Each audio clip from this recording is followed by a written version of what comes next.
Welcome to the Better Together podcast, where we look for ways we can work together to advance the gospel of Jesus Christ.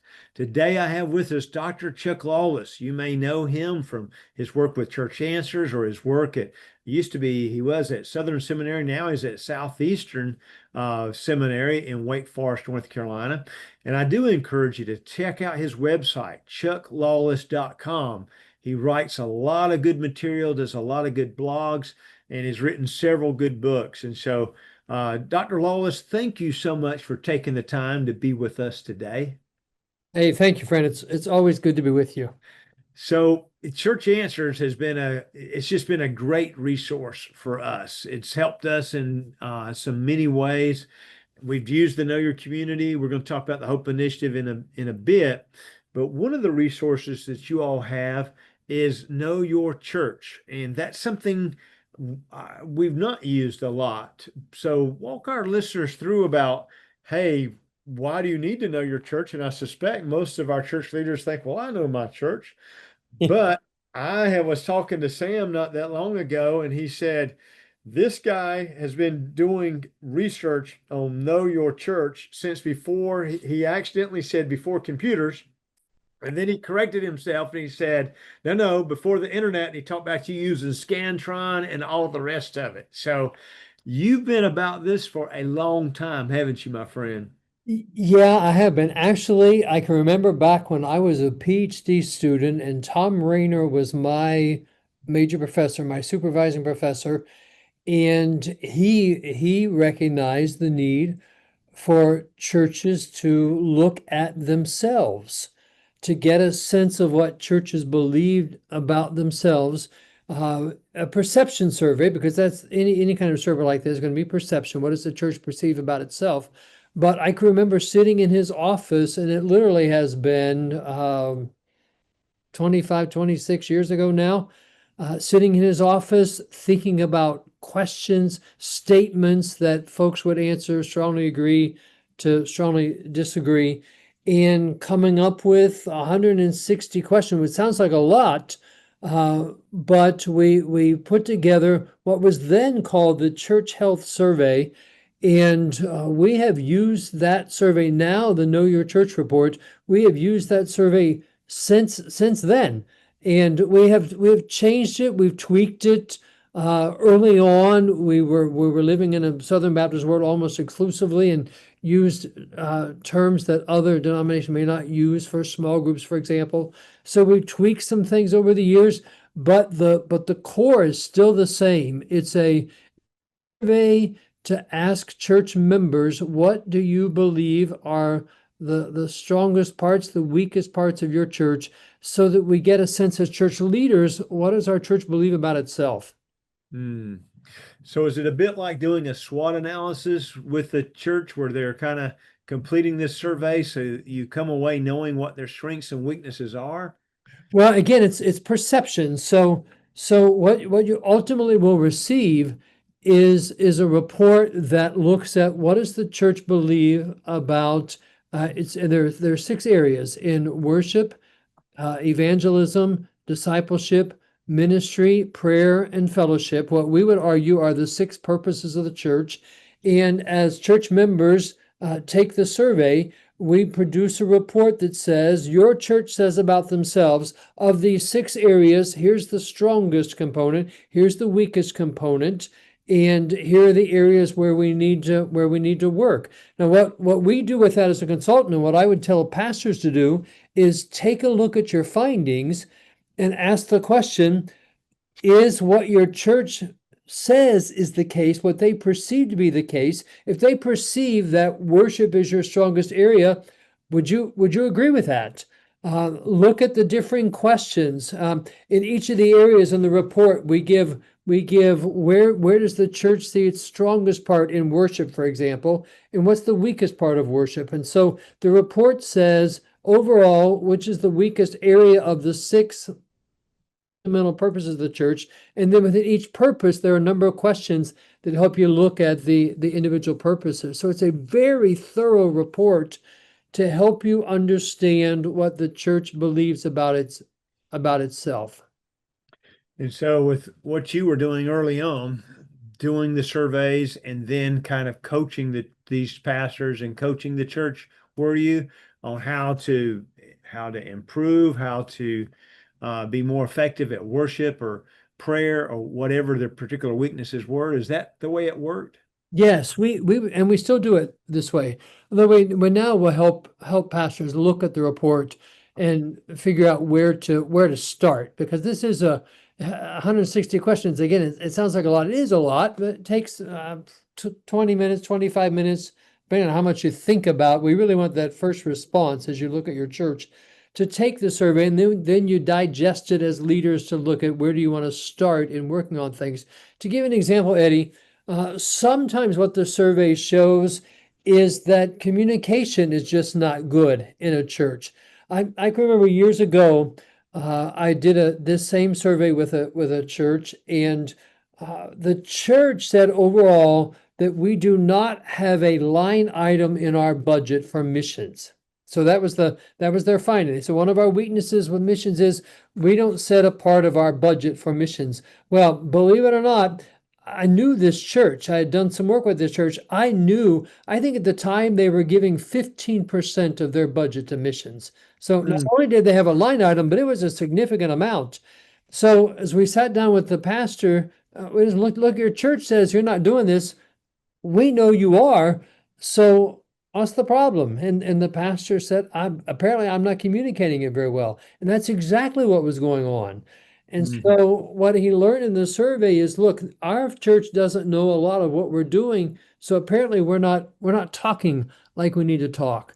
And so those kinds of things come out of this, and we help pastors look at that and say, here's where your church says you are.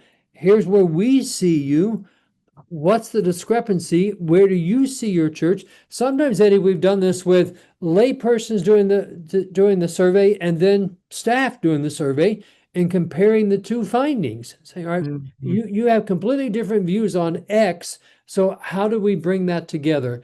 It's really, for me, what I love about the Know Your Church report is it is a simple online way to ask the church to tell you how they perceive themselves. And too many pastors say, I know what my church thinks, but they've never really asked the question. Mm-hmm. So, boy, this sounds like a great resource. And I'm listening to you and I'm thinking, so how would I implement it as a pastor? I like the idea of getting staff or even leaders, comparing what they think to the general congregation.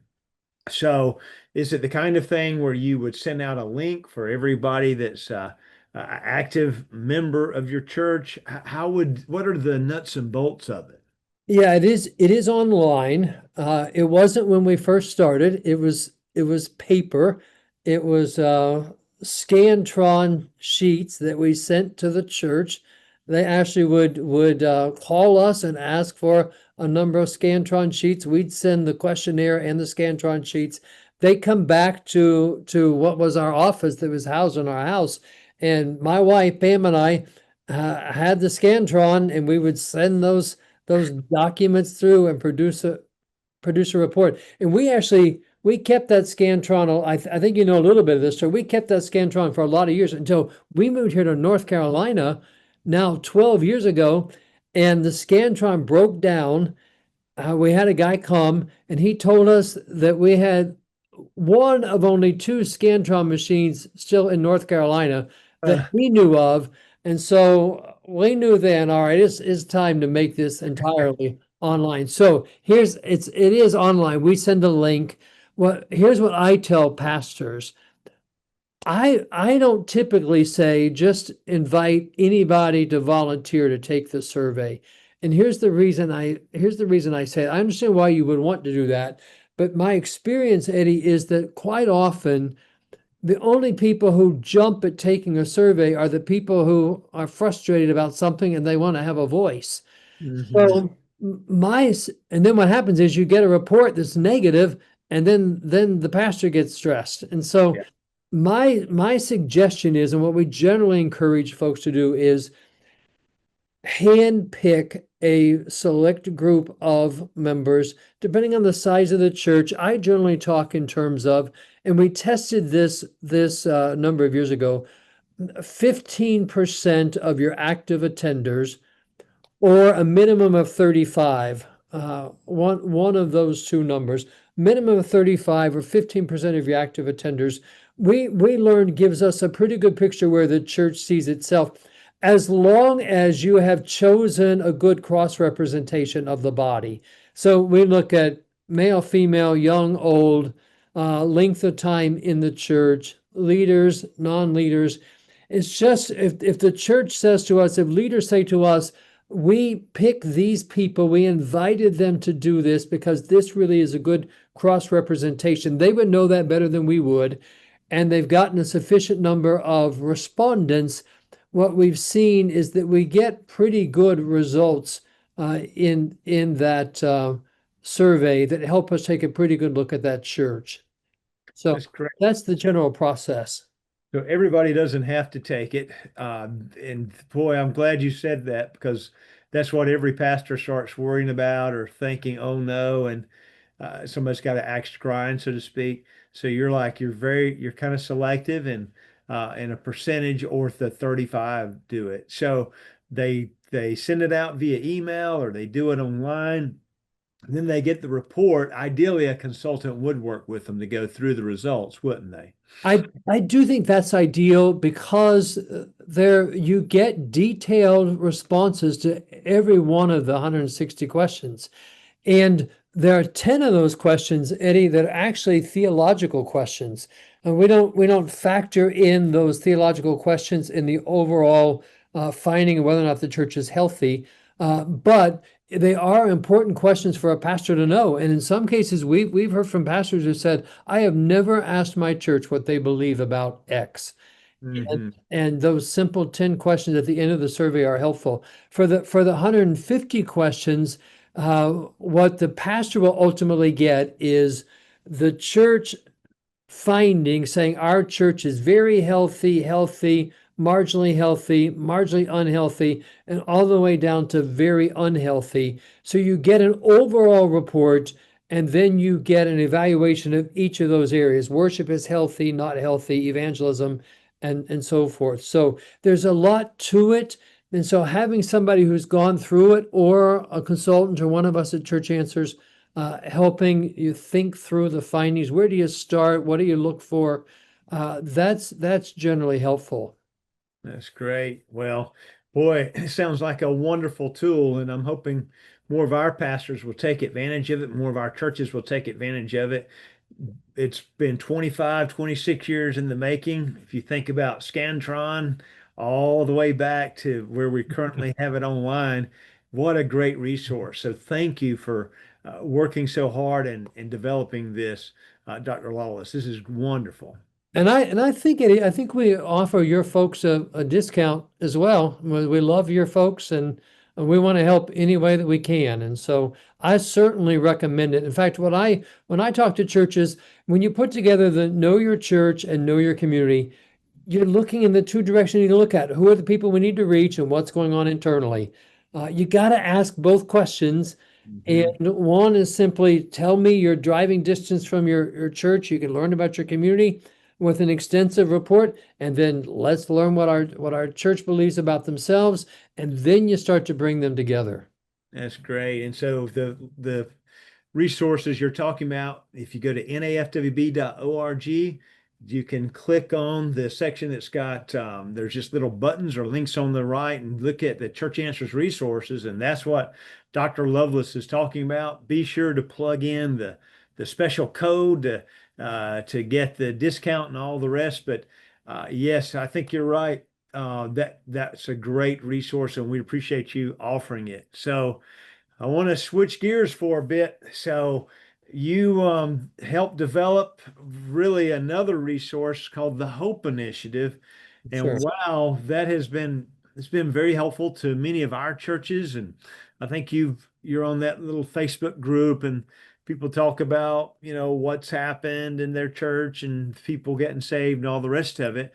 Maybe our listeners, give them a little update about you, about it's been 2 years, hasn't it, since this kind of came into being? Yeah, I think it's been a little longer than that actually, because we tested it for about a year as we first put it out with the beta.